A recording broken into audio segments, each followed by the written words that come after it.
Tapping in. Are we live? There's a war going on outside, Mr. Miles Xavier. Last week we came here and we shared a current news segment on the war in Ukraine. To this day, I think that would have to be one of the more popular feedbacks that we've gotten.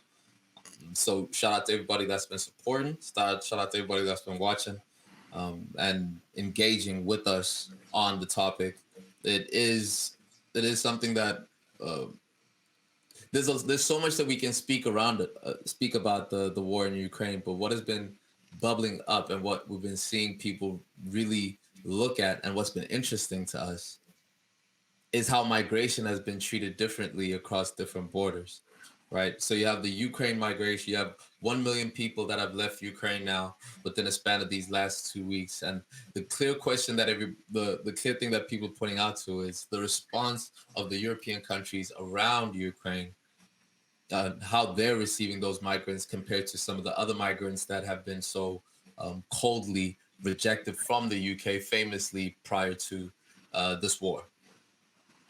Yeah. Thank you for bringing us in to that context and kind of connecting us, bridging us from our initial segment. Yeah, it's getting deep over there. It's getting deep over there. As you said, over 1 million people have fled the fighting in Ukraine. At least 360 civilians have lost their lives. So this is like, I just want to put humanity at the forefront of it first, as always. Um, so but like you said, this isn't the only instance where people are hurting, people are not safe, people are dying. We can look to Sudan, we can look to Somalia, we can look to Afghanistan, we can look to Palestine, we can look to Syria, and we've covered some of those conflicts on this podcast. But there is a I like how you brought in the conversation, man. There's a difference in the way that people have been treated. We touched on it in our last segment. That some folks of African descent, of Middle Eastern descent, of East and South Asian descent are being discriminated against at these borders. Uh, and what can you tell us about this, bro? What can you tell us about why this happens? What can we say about what can be done about this? So the main thing that people are pointing towards is that in the EU, they have allowed for Ukrainian immigrants to be able to work and live in the EU for up to 3 years, which is a stark difference from what they were seeing with around 2014, 2015, the Syrian refugee crisis, where that same Germany took in 1 million people, and then the rest of the countries weren't necessarily as up to doing the same thing. Specifically, Bulgaria, but Bulgaria was quite vehement in how they were not going to be able to take in any immigrants. And then last week, the prime minister of Bulgaria was saying, in reference to the Ukrainian refugees, that no, these are educated people. These are educated, intelligent people, as opposed to terrorists that we don't know. So when I see that, obviously what you're dealing with is there's a cultural issue that's at play. Ukrainians and the rest of the bordering European countries have felt some form of kinship.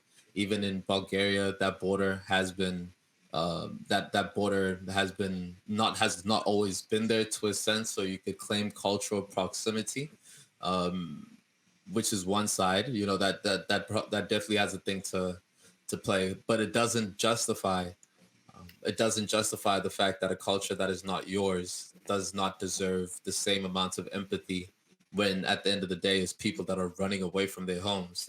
And you know no one ever wants to run away from their home. I think that's what's being missed in when we think about immigration. It's like these people aren't coming here because they have a choice. It's a life threatening journey a lot of the times, from Ukrainians included. I think you touched on so much that's central to the key issue here, especially when you were saying, this perceived difference between refugees from one country that are professionals, and are trustworthy and can be easily integrated into society versus people that are unskilled and uh, have this connotation of uncivilized, right, and unincorporable into this society. And I think proximity, cultural proximity, is one way that we draw those lines. But I think we can't not say white supremacy in this conversation, right? Like whiteness is often the line that is drawn along, um, and intentionally so, right? So, I mean, like if we can't name it, we can't address it, right? I I see the whiteness thing, but there's also a bit of hypocrisy in how all of us look at situations. There's hypocrisy in how the Europeans are addressing situations, and there's also hypocrisy in some of the African countries that are pointing out this same injustice and this same indifference, which is like, guys, even in a lot of our own countries, South Africa, for instance, there's about 2 million immigrants outside of South Africa who come into that country, and the hate that those people see is renowned. Is renowned, and it's not only reserved for. There's no class in which you get in South Africa being a foreigner, like from Africa, where it's not a difficult experience to some extent. You know, that's a unanimous sentiment amongst a lot of African immigrants. So even in that case, we don't have that same type of sympathy. We don't uh, or that empathy. We don't open ourselves up to understanding that where these people are running from, there's no opportunity, there's no education, there's no sanitary solutions. They're literally on their own, and there's nothing around them that can even provide even an inkling of opportunity. So when people make those movements, it's obviously because they're leaving a drastic situation. But that's, we can be quick to point out how Europe is treating how Europe is treating Ukrainian immigrants against Arabian immigrants, but let's not forget that it's people that are being what they call disenfranchised from their homes. Not disenfranchised is a better word for it, but still, everyone is under dire circumstances when they do that. For sure. I guess what I continue to see playing out across the world stage is just these crises that are often started by, right, countries that, or these countries become proxy battles for other countries, right? The UK, the Soviet Union, the United States kind of all have their hands in the roots of a lot of these conflicts. And if not the roots of the conflicts, exacerbating the conflicts over time. And I see the places where these countries try to intervene and the ways in which they try to intervene often reflect an exploitation of certain countries, right? Typically resource rich countries, right? Typically non-white countries, and in a way that this plays out whenever white lives become at stake, right? Or whenever the space is not that. And so I welcome, different perspectives, and I certainly won't ignore the hypocrisy of, I mean, the United States. I don't know if it plays this hypocrisy, considering it's certainly white supremacy that plays into the ways that um, the the border crisis and the immigration crisis across the U.S. Mexico border plays out. And we haven't solved that. And I need to do more research and do more speaking and more activism and organizing around that as well. But I just I see people I see people that look like me. I see people that look like you. I see people that look like the people that I care about. Having the same needs, having the same potential to contribute to society. Students, college students, right, that are well on their way to being successful contributors to society, and I see them being turned away because they are immigrants to these countries, because they don't represent the familiar white culture that people think is desirable to bring into these spaces. Um, and so if I'm talking on it, my responsibility is to say that. And I'll stand on that.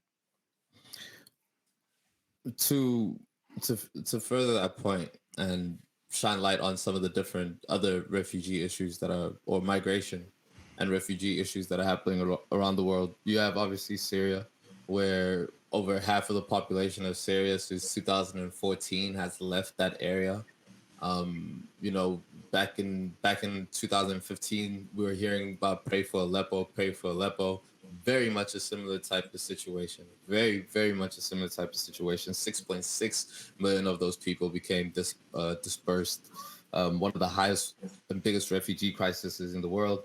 Afghanistan was the same with 2.2 million people, and South Sudan was the same recently with 2.2 million people. So these issues aren't reserved for just the Ukrainians, and we might even all be closer to a crisis of similar nature in our own countries. So it's just worth being educated enough to speed on exactly what people are going through. What I'm also hearing people saying is, why is it that we're calling this a world war when, in fact, if you look at Afghanistan, there were more participants actively in those wars, but that wasn't labeled a world war. France was there, Britain was there, the United States was there, um, Italy was there, the world was there, and they were at war, but it was not labeled a world war. But this is. I want to hear why you think that is first, and then I'll say why I think that is. Branding, copyright infringement. I mean, for real though. It's that what I think it is because that Russia actually has the power to fight with the world. The world is at stake. Russia has the power for things to put the world in jeopardy. And that's why I think they're calling it a world war. In the instance of Afghanistan, Afghanistan did not have the type of military that did not have the capabilities to put the whole world at war, as we have come to find out with the weapons of non-existent mass destructions in Iran and Afghanistan, right? So that's why I think they call it a world war. Because if the US and Russia had to pop off right now, bro, it's game over. Yeah. And I think that's a big part of it, right? Is because Russia, unlike Afghanistan, is considered a country that has the ability to actually wage a conflict on multiple fronts across the world. But also I think there's a sense of like almost wanting that to be the case. Like I feel like there's always media sensationalism, but I also feel like we're now in this sense of like, since COVID, we're kind of expecting like every crisis to be like the next big, everybody stop working, everybody, go home, shut it down. And I think there's just a little bit of sensationalism and amplification and a willingness to jump to the most extreme headline based on that. And part of that might be like, like what feels familiar. There's a like there's Russia. Russia's getting amped up again. I remember this feels like, back in the 80s. But I also think there's a certain uncertainty we developed from COVID because we saw something go all the way left. And I think we're waiting for the next thing that goes all the way left. And I hope that this is not that. 360 people losing their lives is not anything small. But I'm really hoping that this conflict, which unfortunately does not seem to be de-escalating, does find a way to at least minimize loss of civilian life. I can be blamed as being one of those people that after COVID, I now am in belief that something that can disrupt everything is possible. So, and also I'm in Europe, bro. I'm close to this madness. This is definitely something that is unnerving for sure. You have a war that's happening in the same region that you're in, and the capabilities of the people at war can easily expand into the region that I'm in. And maybe I'm looking to probably have to work from home again for the next 3 years because the bombs are wilding outside. Dude, I hope that doesn't happen. But it'll also be mad hard not to tell you I told you so if Sarah down the hall gets put on a plane and they tell you to stay there in jail. I'm feeling with you, feeling for you. But I'm also going to be like... They would have put me on the plane first, is what you said? Definitely not first. Do you think you first? Definitely not. Definitely not. Definitely not. As outspoken as we are, they're definitely not putting us on there first. But still, having that fear, right? Having that fear of saying like, what if it does go all the way left? What if it does have to spiral? And the worst case scenario, as the scientists are predicting it to be, and the analysts are predicting it to be, is if the U.S. actively engages in a war with Russia, which means then that the two largest superpowers that have nuclear weapons are going to be the ones that are um, going at it, and that is mutually assured destruction. Um, Almost to anybody's metric, there is that element of it. But is that likely? It's not. It's not entirely too likely. So we can at least rest on the fact that the U.S. might not encroach into that territory. Hopefully, because that way it doesn't matter where I am, where you are, it's going to be going down. So the criticism that we've been seeing coming to the US and how they are participating in this war, because historically the US has been a country that has had the savior complex when it comes to wars. Retrospectively, we can look at their involvement into wars and see that they're very tied to their capital interest. They're very tied to resource interest. The same reason that so much money was expounded, $2 trillion was expounded in Afghanistan, um, under the guise of terrorism and under the guise of infiltration of people's freedom. This is the same thing that's happening in Ukraine, but the response is not the same. This is the same thing that's happening in Pakistan, but the response is not the same. And you try and see what is the common factor that these countries have that can maybe indicate why is it that the U.S. is not springing into action like that.